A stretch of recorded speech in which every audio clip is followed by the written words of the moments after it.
اس کے بعد آپ کو کھڑا ہونا ہے. کھڑے ہونے کی تسمیع یعنی تسبیح یہ ہے سمع اللہ لمن حمدہ. دوبارہ سنیے سمع اللہ لمن حمدہ. میرے ساتھ ایک بار کہہ لیجئے سمع اللہ سمع اللہ لمن حمدہ. لمن حمدہ. ایک بار اور کہہ لیجئے سمع اللہ سمع اللہ لمن حمدہ. لمن حمدہ. ترجمہ سنیے اللہ نے اس کی سن لی جس نے اس کی تعریف کی. تسمیع کے فوراً بعد کھڑے کھڑے ہی آپ کو ایک اور تسبیح بھی کہنی ہے جسے تحمید کہا جاتا ہے.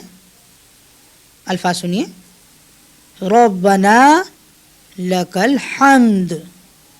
دوبارہ سنیے ربنا لک الحمد. میرے ساتھ کہہ لیجیے اسے ربنا ربنا لک الحمد. لک الحمد. دوبارہ کہیے ربنا ربنا لک الحمد. لک الحمد. اس کا مطلب یہ ہے اے ہمارے پروردگار تیرے ہی واسطے تمام تعریف ہے.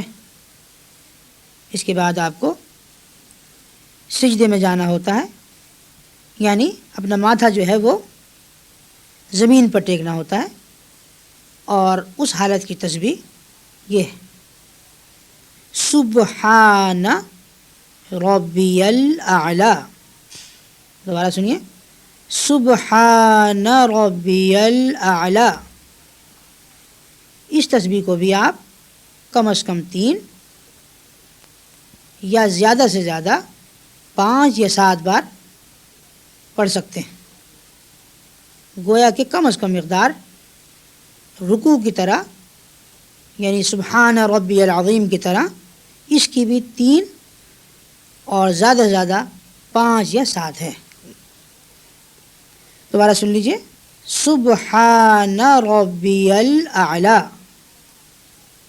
اسے میرے ساتھ کہہ لیجئے سبحان سبحان ربی الاعلی.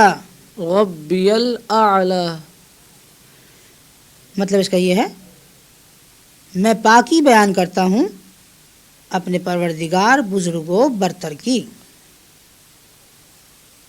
تشہد کے الفاظ جسے تحیات بھی کہا جاتا ہے یہ ہیں اور یہ آپ کو قاعدے میں یعنی 2 زانو بیٹھ کر پڑھنا ہوتے ہیں.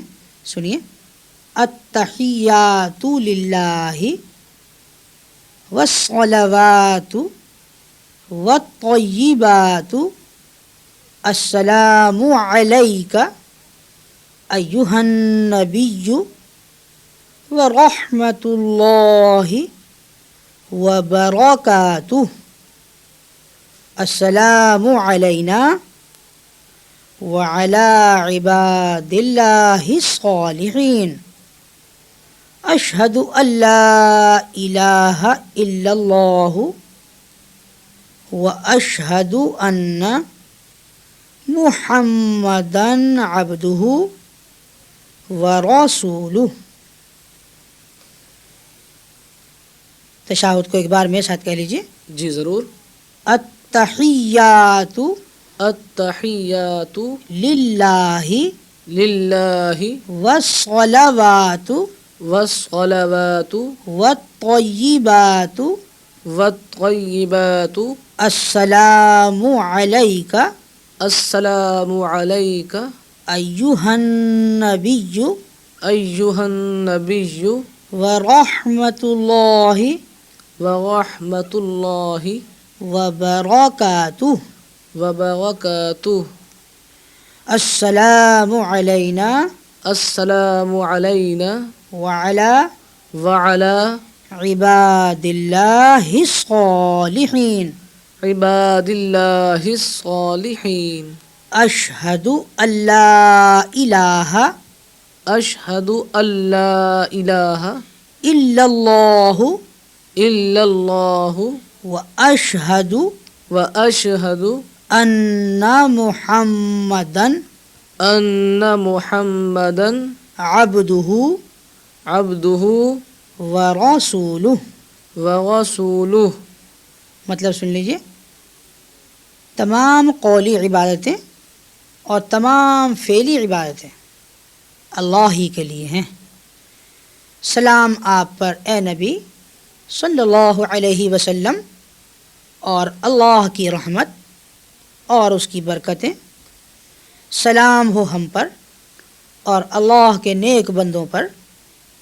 میں گواہی دیتا ہوں کہ اللہ کے سوا کوئی معبود نہیں، یعنی کوئی عبادت کے لائق نہیں، اور میں گواہی دیتا ہوں کہ محمد صلی اللہ علیہ وسلم اللہ کے بندے اور اس کے رسول ہیں. نماز میں تشہد یا التحیات کے بعد 2 درود شریف پڑھے جاتے ہیں جنہیں درود ابراہیمی کہا جاتا ہے. غور سے ان الفاظ کو سنیے، کہیں ایسا نہ ہو کہ معلومات نہ ہونے کی بنا پر کوئی اور درود شریف آپ پڑھ جائیں اور آپ کی نماز میں فرق آ جائے. پہلا درود شریف سنیے. جی. اللہم صلی علی محمد وعلی آل محمد کما صلیت علی ابراہیم وعلی آل ابراہیم انک حمید مجید.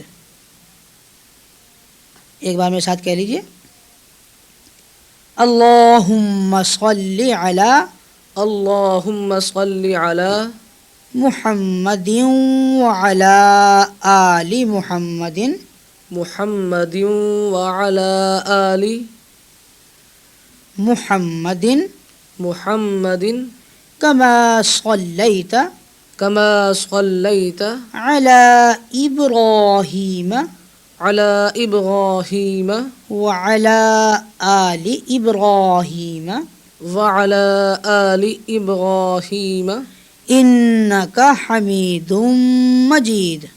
انک حمید مجید. انک حمید مجید. انک حمید مجید. پہلا درود شریف جو آپ نے پڑھا اس کا ترجمہ سنیے.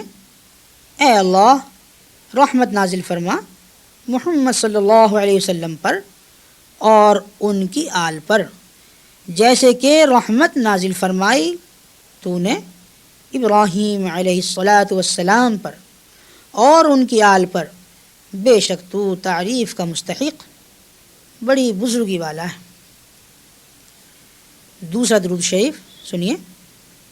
اللہم بارک علی محمد وعلی آل محمد کما بارکت علی ابراہیم وعلی آل ابراہیم انک حمید مجید.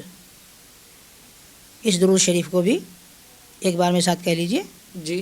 اللہم بارک اللہم بارک علی محمد وعلی آل علی محمد وعلی آل محمد محمد کما بارکت کما بارکت علی ابراہیم علی ابراہیم وعلی آل ابراہیم وعلی آل ابراہیم انک انک حمید مجید. حمید مجید. اس کو واضح پڑھیے. حمید مجید. حمید مجید. درود شریف کے بعد دعا پڑھنی ہوتی ہے، اور اس سلسلے میں کئی دعائیں ہیں جو پڑھی جاتی ہیں. میں ایک دعا آپ کے سامنے تفصیل سے پڑھ رہا ہوں. جی. سنیے. اللہم انی ظلمت نفسی ظلما کثیرا وانہ لا یغفر الذنوب الا انت فاغفر لی مغفرۃ من عندک وارحمنی انک انت الغفور الرحیم. دوبارہ سنیے. اللہم انی ظلمت نفسی ظلما کثیرا وانہ لا یغفر الذنوب الا انت فاغفر لی مغفرۃ من عندک وارحمنی انک انت الغفور الرحیم. یہاں آپ دونوں انداز سے پڑھ سکتے ہیں. خا عندکا پڑھیے یا وقف کر دیجئے عندک. اس پوری دعا کو میرے ساتھ ایک بار کہہ لیجئے. اللہم انی اللہم انی ظلمت نفسی ظلمت نفسی ظلما ظلما کثیرا وانہ کثیرا وانہ لا یغفر الذنوب لا یغفر الذنوب الا انت الا انت فاغفر لی فاغفر لی مغفرۃ من مغفرۃ من عندک عندک وارحمنی وارحمنی انک انک انت الغفور الرحیم. انت الغفور الرحیم. ترجمہ سنیے. جی. اے اللہ میں نے اپنے نفس پر بہت ظلم کیا ہے اور اس میں شک نہیں کہ سوائے تیرے اور کوئی گناہوں کو بخش نہیں سکتا. بس تو اپنی طرف سے خاص بخشش سے مجھ کو بخش دے اور مجھ پر رحم فرما دے. بے شک تو ہی بخشنے والا نہایت رحم والا ہے. اس دعا کے بعد دونوں جانب سلام پھیرنا ہوتا ہے. سلام کے الفاظ سنیے. جی. السلام علیکم ورحمۃ اللہ. دوبارہ سنیے. السلام علیکم ورحمۃ اللہ. ایک بار کہہ لیجیے میرے ساتھ. السلام علیکم السلام علیکم ورحمۃ اللہ ورحمۃ اللہ ورحمۃ اللہ. ورحمۃ اللہ. یعنی سلام ہو تم پر اور اللہ کی رحمت. سلام کے بعد جو بھی چاہے آپ دعا مانگیں. ایک مختصر سی دعا میں آپ کے سامنے پڑھ رہا ہوں, سن لی. اللہم انت السلام ومنک السلام تبارکت یا ذا الجلال والاکرام. دعا آپ کسی بھی زبان میں مانگ سکتے ہیں, لیکن اگر عربی دعائیں آپ یاد کر لیں تو ان کی بہت فضیلت ہے اور یہ دعا یاد کرنی بہت ہی سہل ہے. خیال رہے کہ یہ دعا نبی کریم صلی اللہ علیہ وسلم سے منقول ہے اور ظاہر ہے اس کا کہ بہت زیادہ ثواب ملے گا. آپ بھی ان الفاظ کو میرے ساتھ کہہ لیجیے ایک بار. اللہم اللہم انت السلام انت السلام ومنک السلام ومنک السلام تبارکت تبارکت یا ذا الجلال یا ذا الجلال والاکرام. والاکرام. ترجمہ سماعت فرمائیے. اے اللہ تو ہی سلامتی دینے والا ہے اور تیری طرف سے سلامتی مل سکتی ہے. بہت برکت والا ہے تو, اے عظمت اور بزرگی والے. 5 نمازیں جو فرض ہیں ان سب کے نام اور اوقات آپ نے سنے. آخری نماز روزانہ یعنی 5ویں نماز جو کہ سورج غروب ہونے کے 1.5-2 گھنٹے بعد پڑھی جاتی ہے, یعنی میری مراد نماز عشاء سے ہے, اس میں 3 رکعت کی ایک نماز شامل ہے، اسے وتر کہتے ہیں۔ وتر کی نماز عام طور سے اکیلے ہی پڑھتے ہیں، سوائے رمضان شریف کے کہ باقاعدہ اس کی جماعت ہوتی ہے۔ اس نماز کی تیسری رکعت میں جب آپ الحمد شریف پڑھ چکے اور کوئی بھی سورت یا کہیں سے کچھ آیات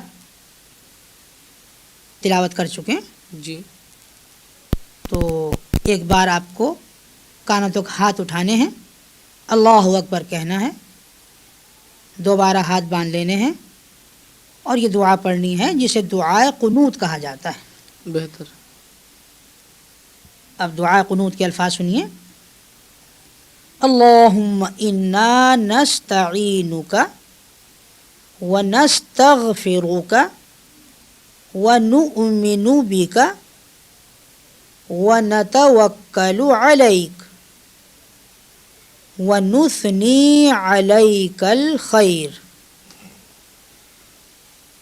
ونشکرک ولا نکفرک ونخلع ونترک من یفجرک اللہم ایاک نعبد ولک نصلی ونسجد وإلیک نسعی ونحفظ ونرجو رحمتک ونخشى عذابک ان عذابک بالکفار ملحق۔ ایک بار پھر سن لیجیے۔ اللہم انا نستعینک ونستغفرک ونؤمن بک ونتوکل علیک ونثنی علیک الخیر ونشکرک ولا نکفرک ونخلع ونترک من یفجرک اللہم ایاک نعبد ولک نصلی ونسجد وإلیک نسعی ونحفظ ونرجو رحمتک ونخشى عذابک ان عذابک بالکفار ملحق۔ ان الفاظ کو ایک بار میرے ساتھ کہہ لیجئے۔ جی اللہم انا اللہم انا نستعینک نستعینک ونستغفرک ونستغفرک ونؤمن بک ونؤمن بک ونتوکل علیک ونتوکل علیک ونثنی ونثنی علیک الخیر علیک الخیر ونشکرک ونشکرک ولا نکفرک ولا نکفرک ونخلع ونخلع ونترک ونترک من یفجرک من یفجرک اللہم ایاک اللہم ایاک نعبد نعبد ولک نصلی ولک نصلی ونسجد ونسجد وإلیک نسعی وإلیک نسعی ونحفظ ونحفظ ونرجو ونرجو رحمتک رحمتک ونخشى ونخشى عذابک عذابک ان ان عذابک عذابک بالکفار بالکفار ملحق۔ ملحق۔ اب اس دعا یعنی دعائے قنوت کا ترجمہ سنیے۔ اے اللہ، ہم تجھ سے مدد مانگتے ہیں اور مغفرت طلب کرتے ہیں اور تیرے اوپر ایمان لاتے ہیں اور تیرے اوپر بھروسہ کرتے ہیں اور تیری بہتر تعریف کرتے ہیں اور تیرا شکر ادا کرتے ہیں اور تیری ناشکری نہیں کرتے اور علیحدہ کر دیتے اور چھوڑ دیتے ہیں اس شخص کو جو تیری نافرمانی کرے۔ اے اللہ ہم تیری ہی عبادت کرتے اور خاص تیرے لیے نماز پڑھتے اور سجدہ کرتے اور تیری ہی جانب دوڑتے اور جھپٹتے ہیں اور تیری ہی رحمت کی امید رکھتے ہیں اور تیرے عذاب سے ڈرتے ہیں، بے شک تیرا عذاب کافروں کو پہنچنے والا ہے۔ یہ فرمائیے کہ نماز کے لیے کھڑے ہونے سے پہلے کیا اس کی کچھ شرائط بھی ہیں؟ جی ہاں، نماز کے لیے کھڑے ہونے سے پہلے 7 شرائط کا پورا ہونا ضروری ہے۔ اول، بدن کا پاک ہونا، خواہ وہ چھوٹی نجاست حکمیہ ہو کہ جسے حدث اصغر کہتے ہیں، یا بڑی نجاست حکمیہ کہ جسے حدث اکبر کہتے ہیں۔ دوسرے، کپڑوں کا پاک ہونا۔ تیسرے، جگہ کا پاک ہونا۔ چوتھے، سطر کا چھپانا۔ پانچویں، نماز کا وقت ہونا۔ چھٹے، قبلے کی طرف منہ کرنا، اور ساتویں، نیت کرنا۔ یہ فرمائیے حدث اصغر سے بدن پاک کرنے کا طریقہ کیا ہے؟ حدث اصغر سے بدن پاک کرنے کے لیے ہم وضو کرتے ہیں۔ وضو کرنے کا طریقہ فرمائیے۔ وضو کرنے کا طریقہ سن لیجئے۔ صاف برتن میں پاک پانی لے کر پاک اور صاف اونچی جگہ پر بیٹھیے، قبلے کی طرف منہ کر لیجئے تو اچھا ہے، اور اگر اس کا موقع نہ ہو تو کچھ نقصان نہیں۔ آستینیں کوہنیوں سے اوپر تک چڑھا لیجئے، پھر بسم اللہ پڑھیے اور 3 بار گٹوں تک دونوں ہاتھ دھوئیے، پھر 3 مرتبہ کلی کیجئے۔ مسواک ہو تو بہت اچھا ہے، کیونکہ نبی کریم صلی اللہ علیہ وسلم نے اس کی بڑی تاکید فرمائی ہے۔ نہ ہو تو انگلی سے دانت مل لیجئے، پھر 3 بار ناک میں پانی ڈال کر بائیں ہاتھ کی چھوٹی انگلی سے، جسے چھنگلیاں بھی کہا جاتا ہے، ناک صاف کیجئے، پھر 3 مرتبہ منہ دھوئیے۔ منہ پر پانی زور سے نہ ماریے، بلکہ آہستہ سے پیشانی پر پانی ڈال کر دھوئیے۔ پیشانی کے بالوں سے ٹھوڑی کے نیچے تک اور ادھر ادھر دونوں کانوں تک منہ دھونا چاہیے۔ پھر کوہنیوں سمیت دونوں ہاتھ دھوئیے، پہلے داہنا ہاتھ 3 بار، پھر بایاں ہاتھ 3 بار دھونا چاہیے۔ پھر ہاتھ پانی سے تر کر کے، یعنی صرف بھگو کر سر کا مسح کیجیے، پھر کانوں کا مسح کیجیے، پھر گردن کا مسح کیجیے۔ مسح صرف ایک مرتبہ کرنا چاہیے۔ پھر 3 مرتبہ دونوں پاؤں ٹخنوں سمیت دھوئیے، پہلے داہنا پاؤں پھر بایاں پاؤں دھونا چاہیے۔ گویا کہ وضو میں 4 فرض ہوئے۔ جی۔ نمبر 1، چہرے کا دھونا۔ نمبر 2، ہاتھوں کو کوہنیوں تک دھونا۔ نمبر 3، چوتھائی سر کا مسح کرنا، یعنی صرف ہاتھ بھگو کر سر پر پھیرنا۔ اور چوتھے یہ کہ پاؤں کو ٹخنوں تک دھونا۔ بہتر۔ یہ طریقہ آپ نے گویا کہ وضو کرنے کا سنا۔ جی قاری صاحب، وضو کرنے کا طریقہ تو الحمدللہ میں سمجھ گیا، اب ذرا حدث اکبر سے بدن پاک کرنے کا طریقہ بھی سمجھا دیجیے۔ حدث اکبر یعنی جنابت سے بدن پاک کرنے کے لیے ہم غسل کرتے ہیں۔ یہ فرمائیے غسل کیسے کیا جاتا ہے؟ غسل کا طریقہ یہ ہے کہ اول دونوں ہاتھ گٹوں تک دھوئیے، پھر استنجا کیجیے اور بدن سے حقیقی نجاست یعنی ظاہری ناپاکی مثلاً پیشاب، پاخانہ یا خون وغیرہ لگا ہو تو اسے دھو ڈالیے، پھر وضو کریے، پھر تمام بدن کو تھوڑا تھوڑا پانی ڈال کر ہاتھ سے ملیے۔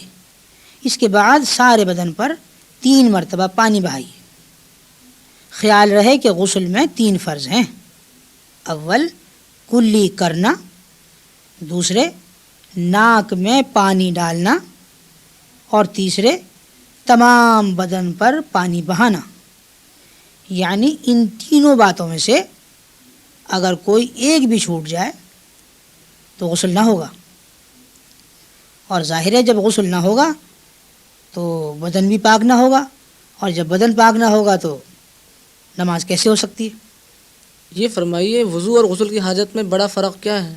جی ہاں، وضو اور غسل کی حاجت میں بڑا فرق ہے، بلکہ یوں کہا جائے کہ بہت بڑا فرق ہے، اس لیے کہ بلا وضو ہم قرآن پاک بلا چھوئے یعنی زبانی یا دور سے دیکھ کر پڑھ سکتے ہیں، لیکن غسل کی اگر حاجت ہو جائے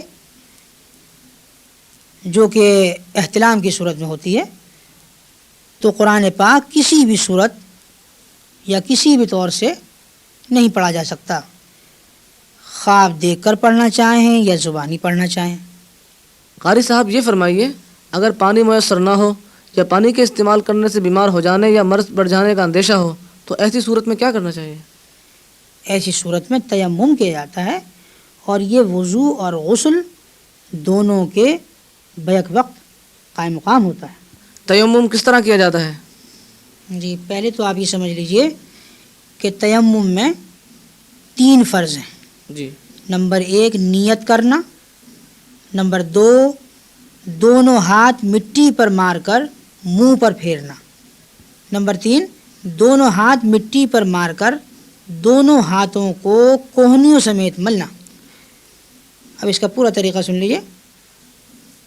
اول نیت کیجئے کہ میں ناپاکی دور کرنے اور نماز پڑھنے کے لیے تیمم کرتا ہوں، پھر دونوں ہاتھ مٹی کے بڑے ڈھیلے پر مار کر انہیں جھاڑ دیجئے، جی زیادہ مٹی لگ جائے تو منہ سے پھونک دیجئے، اور دونوں ہاتھوں کو منہ پر اس طرح پھیریے کہ کوئی جگہ باقی نہ رہ جائے۔ اب اگر ایک بال برابر بھی جگہ چھوٹ جائے گی تو تیمم صحیح نہ ہوگا۔ بہتر۔